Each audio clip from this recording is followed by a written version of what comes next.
tarde para você que está ligado na Rádio Catedral FM, a Sintonia da Felicidade. Está começando mais um programa Encontro com as Paróquias. Eu quero dizer a você, caro ouvinte, você pode ficar ligadinho, olha, nos nossos canais. Nós temos o nosso Instagram, Rádio Catedral, Encontro com as Paróquias, Instagram Encontros com as Paróquias. E hoje é com muita alegria que nós recebemos novamente um sacerdote muito amado por todos nós, Padre Luiz Maurício, pároco da paróquia Sangue de Cristo, na Tijuca. Será um momento muito bom hoje para nós. Partilha, fé e aprendizado, né? Muito boa tarde, Padre Maurício. Boa tarde, Padre Brito. Com alegria que eu retorno à amada Rádio Catedral, aqui no Encontro com as Famílias, para juntos, né? Esse encontro é um encontro de partilha, de unidade, de comunhão, e assim nós nos fazemos presente. Boa tarde a você, ouvinte da Rádio Catedral, a todas as famílias que nos acolhem, a todas as pessoas, a todas as paróquias, os irmãos sacerdotes, todos aqueles que têm a graça de poder acolher esse veículo de comunicação, a Rádio Catedral, como um bonito instrumento de evangelização. Boa tarde a todos.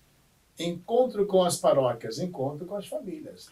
Não isso deixa aí. De ser, né? Não deixa de ser, não pode deixar de ser, né? Verdade. Porque cada paróquia é, digamos assim, o coletivo, eu diria assim, é o coletivo da vida familiar, né? E tem que ser o sinal bonito de família, né? Afinal de contas, o documento da CNBB, das diretrizes, diz que a paróquia é uma casa, né? É uma casa, como casa de família. A paróquia é uma casa, como casa de família. Qual o documento que o senhor disse mesmo? Um dos documentos das diretrizes da CNBB. Você lembra o número? Não me lembro o número agora, mas é muito claro isso, né? A paróquia é casa da acolhida, é casa da palavra, é casa da Eucaristia, é casa da missão, né? E como casa, ela reúne aquilo que é mais fundamental da experiência de ser casa, que é viver em família, né? Viver em família. A paróquia que o senhor está servindo hoje, como já disse no início do programa, é Sangue de Cristo. Fala um pouco sobre a origem, a espiritualidade da paróquia Sangue de Cristo. E o que torna essa paróquia realmente muito especial? Nossa, Mãe do Céu, muita coisa, né? Muita pergunta numa única, né, Padre Brito? Mas vamos lá. Então, em primeiro lugar, dizendo a todos, na semana passada nós já falamos também, a paróquia Sangue de Cristo está completando 60 anos de existência, de ereção canônica, né, como nós falamos. Domingo passado, no dia 22, nós tivemos a graça de ter a presença do nosso bispo referencial do Vicariato Norte, Dom Paulo, para, com a nossa comunidade, celebrar e comemorar os 60 anos dessa vida paroquial. Essa comunidade ela é muito especial, ela foi fundada pelos missionários do Sangue de Cristo, por isso ela tem esse nome, e é bom a gente dizer, hoje mesmo falava com Dom Catelã e com Dom Célio, no Jubileu dos Padres, a gente falava da paróquia e dizia algo que é muito característico, de que nós somos a única paróquia no Brasil com esse título, intitulada Paróquia Sangue de Cristo. Até lá no norte do Brasil, na diocese do Xingu, em Altamira, tem uma paróquia, uma comunidade, não é nem uma paróquia propriamente, é uma capela, uma comunidade, que é intitulada Eucaristia, Corpo e Sangue do Senhor Jesus. Mas Paróquia Sangue de Cristo, A nossa, da rua Adalberto Aranha, 48, ali na aldeia campista, Tijuca, é a única no Brasil. Foi fundada quando, no momento, por volta do ano 63, aquela área vivia uma expansão, digamos assim, no que diz respeito à formação do próprio bairro, e que o padre Carlos Borromeu, missionário do Sangue de Cristo, chegou ali para começar a evangelizar aquela área. E já conseguiu uma pequena capela, uma casa, que se tornou uma capela, na rua Senador Muniz Freire, número 60, e ali começou esse trabalho com a população, com o povo, com as missas. Logo depois esse trabalho também foi numa dinâmica da educação, porque eles também fundaram um pequeno jardim de infância, de alfabetização, onde muitas crianças e muitas pessoas que hoje ainda se encontram na comunidade passaram por essa pequena escola. E quando chegou em 1965, já na orientação, no trabalho, não mais do padre Carlos Borromeu, porque ele voltou para a sua terra natal, mas com o padre Guilherme, também missionário do Sangue de Cristo, a paróquia foi erigida canonicamente.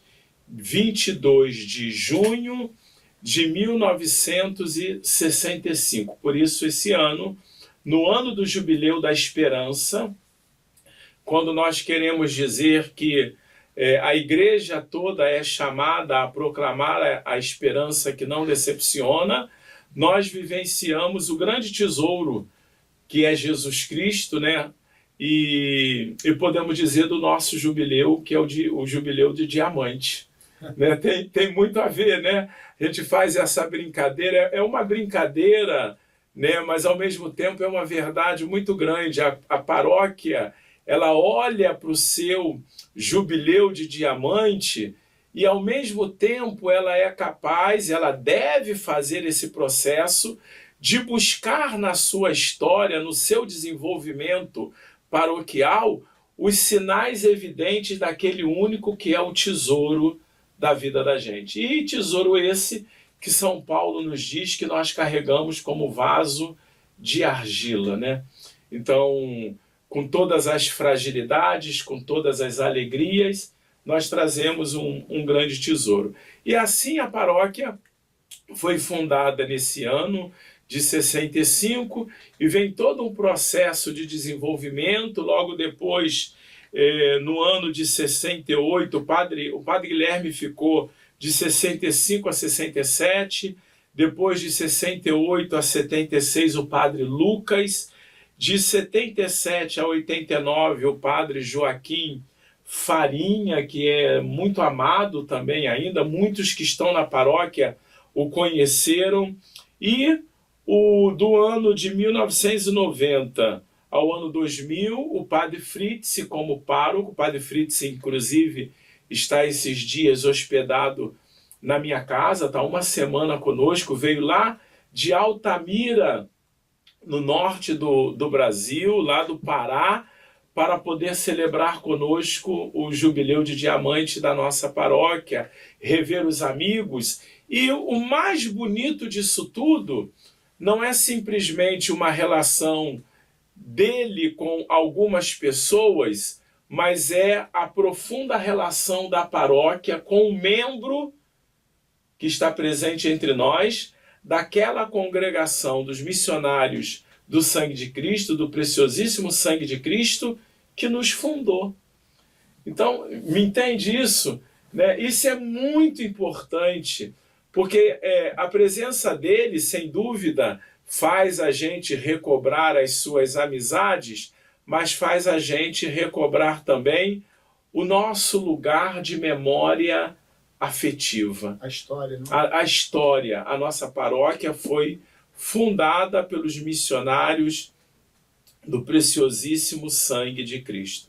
E assim nós vamos caminhando. Em 2000, a congregação entregou a paróquia para o serviço da nossa arquidiocese.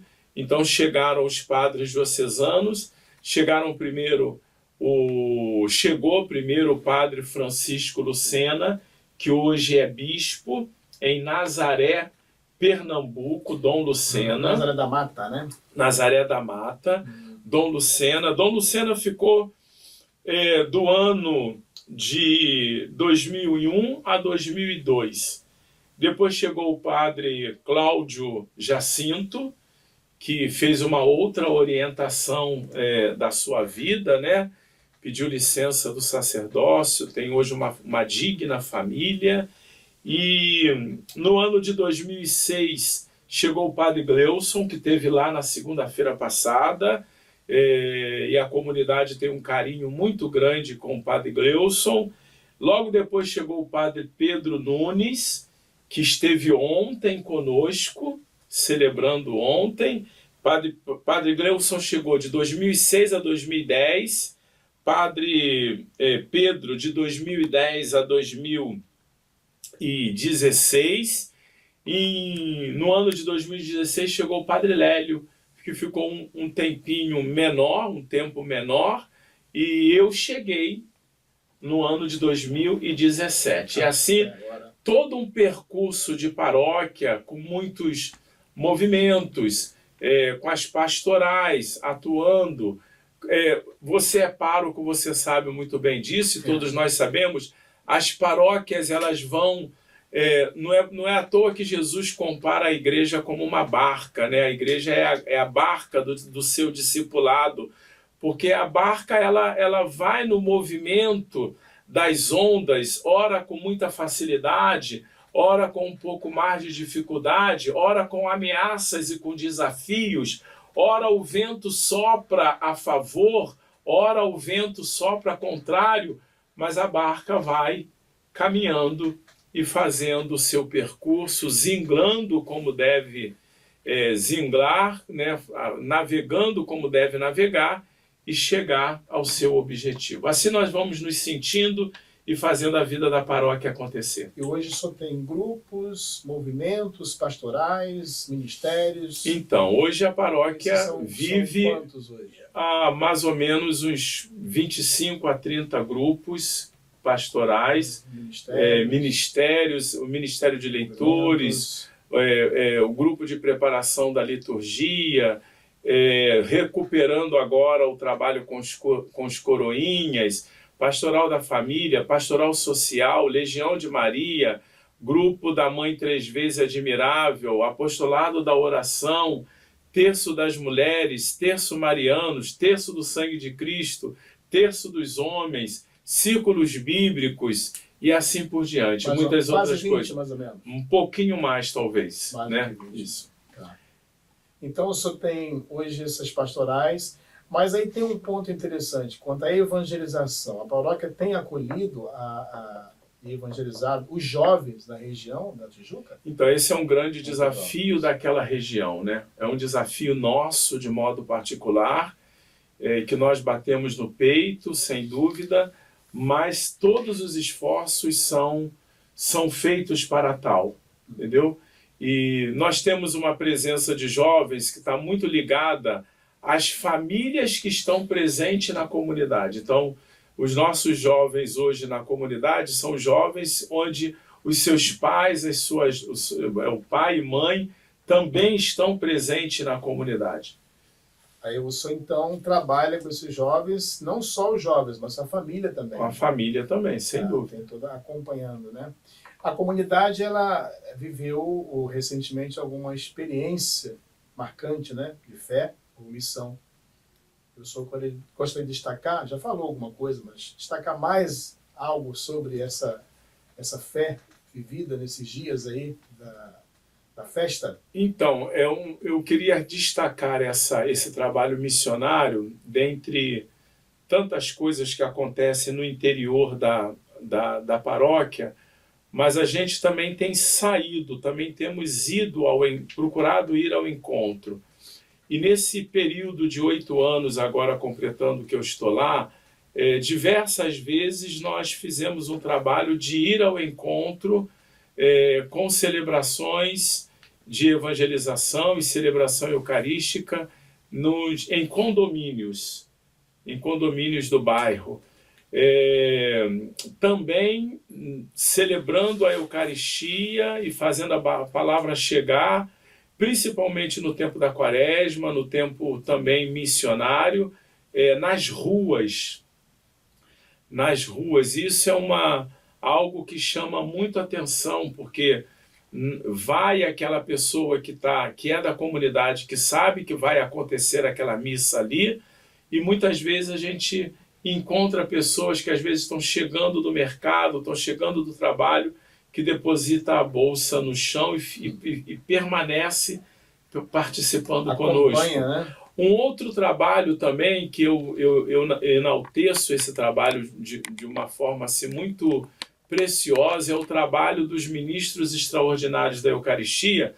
Nós temos mais ou menos uns 60 ministros extraordinários da Eucaristia, 50 e poucos, e nós temos 4 asilos 4 casas de repouso dentro do território da paróquia.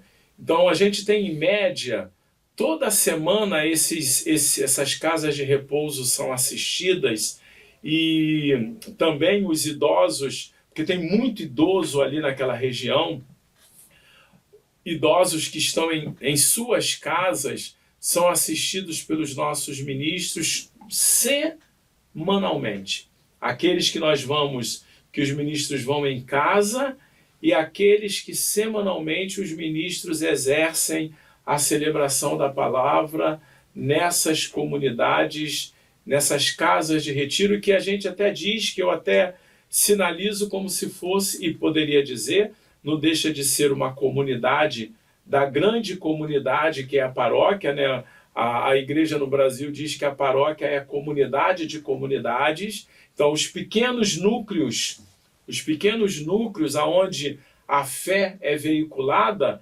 torna-se lugar de vida de comunitária, por onde perpassa a graça da palavra, da Eucaristia e a presença eclesial, unindo aquelas pessoas nas suas alegrias e em suas vulnerabilidades à grande presença da paróquia no bairro, né? O grande corpo, que é o corpo paroquial, né? Então é uma atitude missionária que a gente tem presente na vida das nossas lideranças leigas. Missão, alegria, né? Todo o trabalho pastoral, mas dentro de tudo isso existem desafios. Muitos desafios. Acabei de citar um. Posso falar? Acabei de citar. Trabalhar com a juventude naquela realidade é para nós um grande desafio. É a realidade urbana a realidade urbana da Tijuca é um grande desafio. A gente já tem falado isso. Até falava com Dom Paulo essa semana, quando ele esteve lá, eu dizia, nós aqui temos esse grande desafio, e ele dizia, não é aqui somente, né? É um desafio que está presente em grande parte das nossas paróquias, que é como trazer a juventude. É lógico que existem paróquias que têm mais facilidade, e Deus seja louvado, mas Deus também seja louvado pelos esforços que nós temos procurado fazer para que esse desafio seja assumido pela vida pastoral da minha paróquia e de tantas outras paróquias.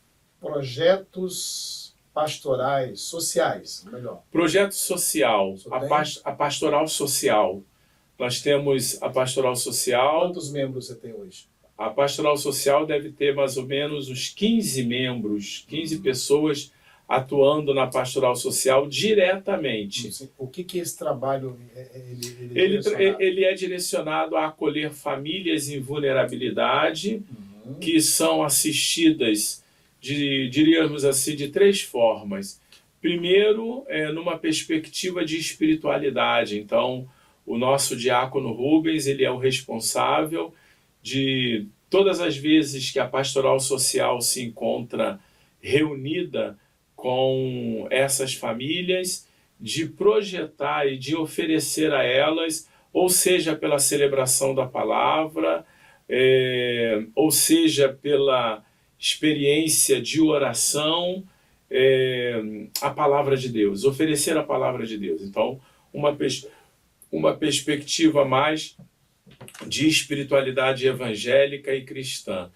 Depois, o segundo momento é que nós temos procurado, além do trabalho da formação no nível da espiritualidade e da evangelização, nós temos procurado também trazer o resgate, digamos assim, das escolhas pela dignidade humana, que as pessoas saibam como ser ajudadas para poder fazer escolhas que possam lhes ajudar a manter a sua dignidade de pessoa humana e, consequentemente, de filho e de filha de Deus. Então, tipo assim, a gente, num sábado, nós temos um dentista que vai falar com as pessoas sobre prevenção, né?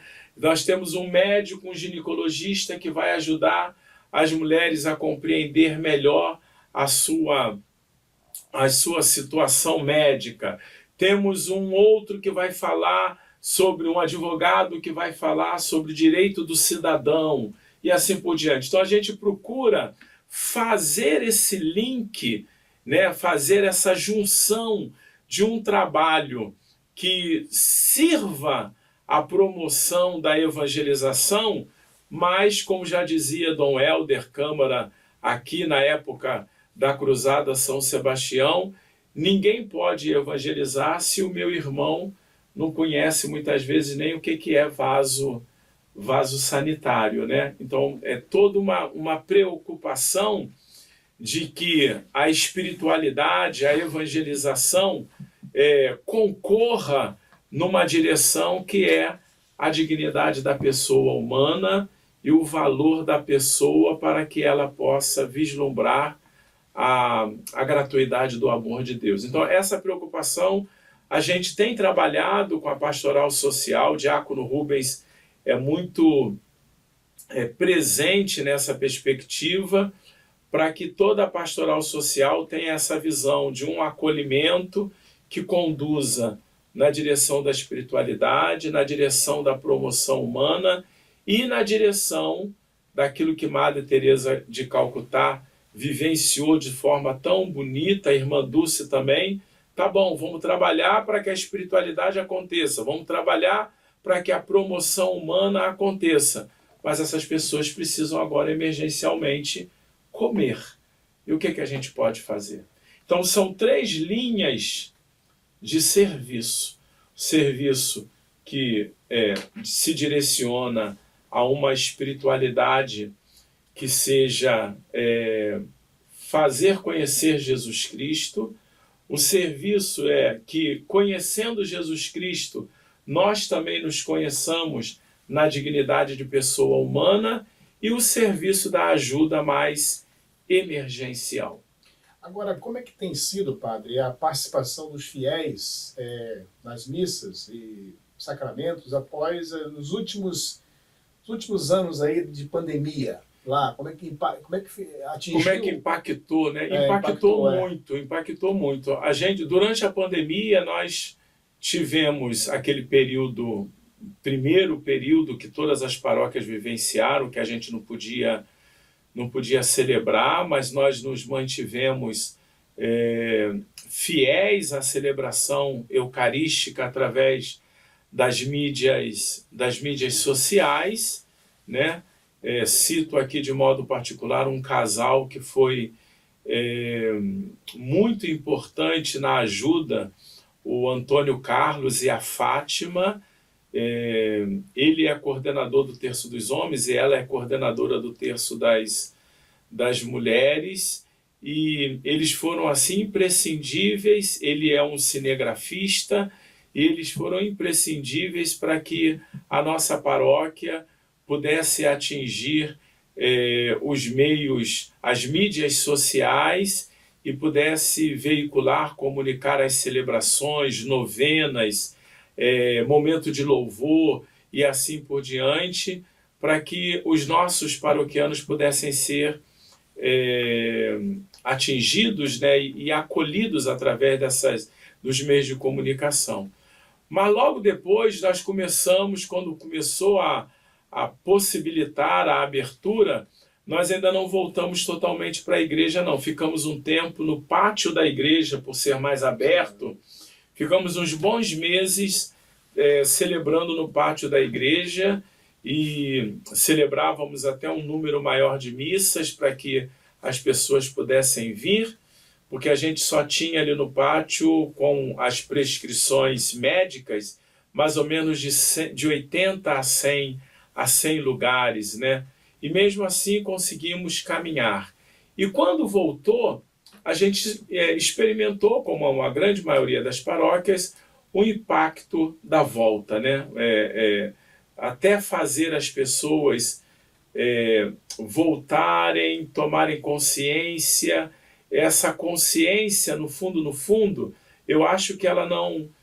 a dificuldade de vivenciá-la não é só por causa da pandemia acontecida, mas é também um pouco da dificuldade que em muitas das nossas comunidades, e nós também temos essa dificuldade, do conhecimento e do sentido da celebração eucarística. Esse é um grande desafio que eu acho para o Rio de Janeiro, para a nossa igreja arquidiocesana e para as nossas paróquias, para as nossas comunidades, que é fazer o nosso povo cristão católico, reconhecer cada vez mais a centralidade de Jesus Cristo, independente das nossas necessidades individuais e pessoais. Isso seria, então, uma prioridade para a evangelização da nossa arquidiocese. Eu creio, não para a nossa arquidiocese, mas para a igreja como um todo. Né? A igreja como um todo vive da Eucaristia,